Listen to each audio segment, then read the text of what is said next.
ज्योतिराव फुले रावांच्या माणसाशी माझं लग्न झालं. आणि हळूहळू मला कळायला लागलं की ज्या माणसाशी माझं लग्न झालं तो एक सर्वसाधारण माणूस नाही, तर या जगाला ऊर्जा देणाऱ्या क्रांती सूर्यच आहे. त्यावेळी बायांना उंबरा ओलांडण्याची पद्धत नव्हती. बाईच्या जातीनं कसं आपण बरं, आपलं घर बरं, घरातील चूल, स्त्री पुरुष, उच्च नीच असा लय भेदभाव होता. पण या सर्वांवर एकच उपाय होता, तो म्हणजे शिक्षण. शिक्षणाचा ध्यास हा एकच खूप ज्योतिरावांच्या मनात. असंच एकदा शिक्षणाचं प्रसारण करण्यासाठी ते एका शाळेत गेले होते. आणि तेव्हा फरार नावाच्या ब्रिटिश मॅडम त्याला म्हणाल्या, मिस्टर फुले, तुम्हाला शिक्षणाचं प्रसारण करायचं आहे ना, so education women first because one house educated. पण तुम्ही लोक वुमेनला घराच्या बाहेरच पडू देत नाही. So bad mister Phule. झालं, ते आले, ते पाटी पेन्सिल घेऊन आणून मला म्हणाले, सावित्री, आजपासून मी तुला शिकवणार. झाला, सुरू झाला माझा अभ्यास. बे 2 4 बेत्रिक्सा, काना, मात्रा, विलांट्या, आकार उकार सार मी लिहायला शिकले, वाचायला शिकले. आणि बघता बघता काव्यसुद्धा रचू लागले. आणि अशातच 1 जानेवारी, होय शनिवार दिनांक 1 जानेवारी 1848ला आम्ही पुण्यातील भिडेवाड्यात सर्वधर्म्य मुलींसाठी पहिली शाळा सुरू केली. आणि मी पहिली शिक्षिका आणि मुख्याध्यापिकासुद्धा.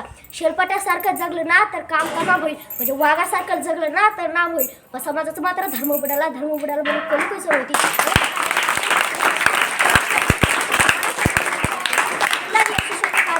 धर्मासाठी माणूस का, त्या माणसासाठी धर्म असतो. रोज शाळेत जाताना शेळ फेकलं तरी मी सहन केलं, शिव्या द्यायला चुकलं तरी मी सहन केलं. पण आता माझ्या सहनशीलतेचा अंत होता.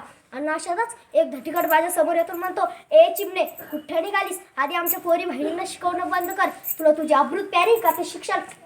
कदाचित त्याला माहीत नसावं की आम्ही सुद्धा ज्योतिराव परिवारांच्या पत्नी होतो. झाला, असा हात घेतला, सनकन त्याच्या गालाखाली वाजवली, सुरावलं. आज आलास थोपाट फुटले, पण जर पुन्हा आलास तुझ्या रक्ताने ही धरती रंगवेल. स्त्री कोणत्याही जातीची किंवा धर्माची असो, ती नेहमीच चांगल्याची बळी ठरायला आलेली. हो, एखाद्या स्त्रीचा मन नवरा मेला म्हणून तिला सती जायचं, अहो नवरा मेला याच्यात तिचा काय दोष? आणि यासाठीच आम्ही आवाज उठवला. इंग्रज सरकारांकडे मागणी सुद्धा केली. आणि इंग्रजांनी सती प्रथा बंद केली. तेच विधवाबाई काशीबाई हिच्या मुलाला आम्ही दत्त घेतले. आणि त्याचे नाव ठेवले यशवंत. त्याच्या दुरुदुरू पावलांनी कसं आमचं अंगण भरून जायचं. हो, त्याला वाढवलं, मोठं केलं आणि डॉक्टरसुद्धा बनवलं. पण एकदा पुण्यात प्लेची साथ पसरली होती. दाखीर जातीवर लोक पटापटा मरू लागले होते. मग मी यशवंताला सांगितलं, यशवंता, मी त्या रुग्णांचा उपचार करत होते. कटले हा संसर्गजन्य होता, तो कधी ना कधी मला होणार होता, माझ्या यशवंताला होणार होता. पण आम्ही मुळीच जगलो या समाजासाठीच ना. आणि त्या समाजाची सेवा करत असताना जर मरण पत्कारलं तरी मरणा तुझं स्वागत आहे रे. ओ सावित्रीची मी सावित्रीबाई झाली, सावित्रीबाईची सावित्री माई झाली. बघता बघता आमच्या 18 शाळा सुरू झाल्या. सती प्रथा, केशव प्रथा अशा रूढी परंपरांवर, चुकीच्या रूढी परंपरांवर आम्ही विरोध केला. कारण आनंद होता तो आयाबाया शिकण्याचाच. मुळी म्हणे, मती विना गती गेली, गती विना नीती गेली, नीती विना शूद्र खचले. एवढे अनर्थ एका विद्येने केले, एवढे अनर्थ एका विद्येने केले. म्हणून म्हणते, मुलींना वाचवा, मुलींना शिकवा, या देशाचे साक्षरता वाढवा. एक मुलगा शिकला ना